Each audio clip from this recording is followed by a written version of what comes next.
त्या महिला स्थानिक आमचं घरगुती वाद आहे। काय नाव आहे त्यांचं? त्यांचं स्वाती शेरे म्हणून नाव आहे। त्या माजी सैनिकांच्या पत्नी आहेत। त्यांचं तरुणी गावामध्ये एवढ्या 4-5 वर्षामध्ये राहायला आले ते। त्यांच्या मालकांच्या बरोबर त्यांचं कुटुंब बाहेर फिरायला होतं म्हणजे कामाच्या निमित्तानं, आणि त्यांना इथले प्राथमिक परिस्थिती काही माहित नाहीये। त्या तरुणीच्या ग्रामपंचायत सदस्य होत्या। माझी बायको ग्रामपंचायतीला सरपंच होते 2.5 वर्ष। अविश्वास ठराव घेतला आणि तो पास झाला। त्याचा निर्णय लागला आणि निर्णय लागल्यानंतर त्यांनी थोडे आरोप केल्यानंतर ते आरोप त्याची दखल घेतली नाही शासनाने, ते फेटाळले। आमच्या मिसेसला निर्दोष म्हणून मुक्तता मिळाली त्याच्यामध्ये।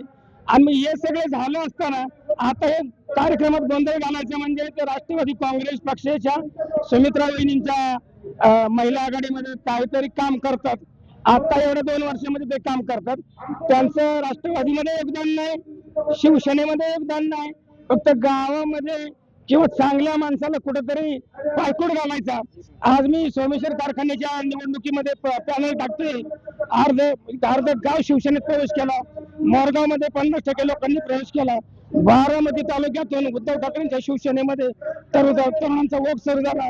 मग त्यांना कोणीतरी फूस लावून या ठिकाणी पाठवलेले बदनामी करण्यासाठी, बाकी काहीच नाही। त्यांनी संजय राऊतांवर थेट त्यांना सवाल विचारला, संजय राऊत यांना, की माजी सैनिकांचा अपमान होतोय आणि त्याचा जाब द्या की याबाबत का बोलत नाही, म्हणून त्याचं काय कारण आहे? आता माजी सैनिकांचा कुठं अपमान होते आपल्याला काही माहित नाही, तो विषय त्याची स्पष्टता काही माहिती नाही। अपमान केलाय त्यांचं काय आम्हाला काही माहित नाही माजी सैनिकांचं। तुमचा दबाव वगैरे आहे त्यांच्यावरती काय? कुणाचं दबाव? आमचा दबाव, मी काही ग्रामपंचायत सदस्य नाही आणि ग्रामपंचायतीची मुदत संपून जवळपास 4-5 महिने झाले। त्या ठिकाणी प्रशासक नेमले, आता कशाचा दबाव राहिले? त्यांनी तक्रार केली, आम्ही त्यांची तक्रार केलेली नाही।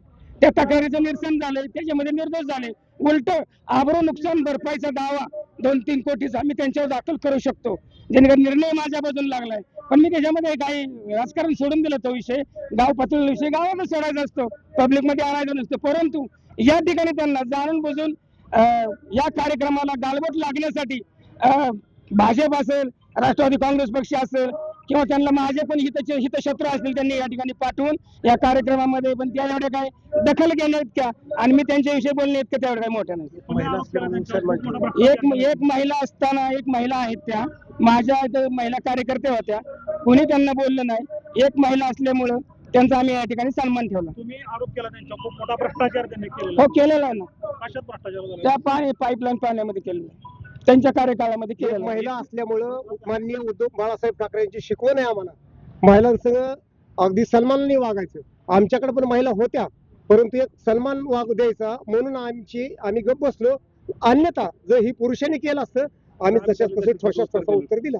महत्व देण्यात काही नाहीये नाही, तेवढं त्यांचं काय म्हणजे असले किती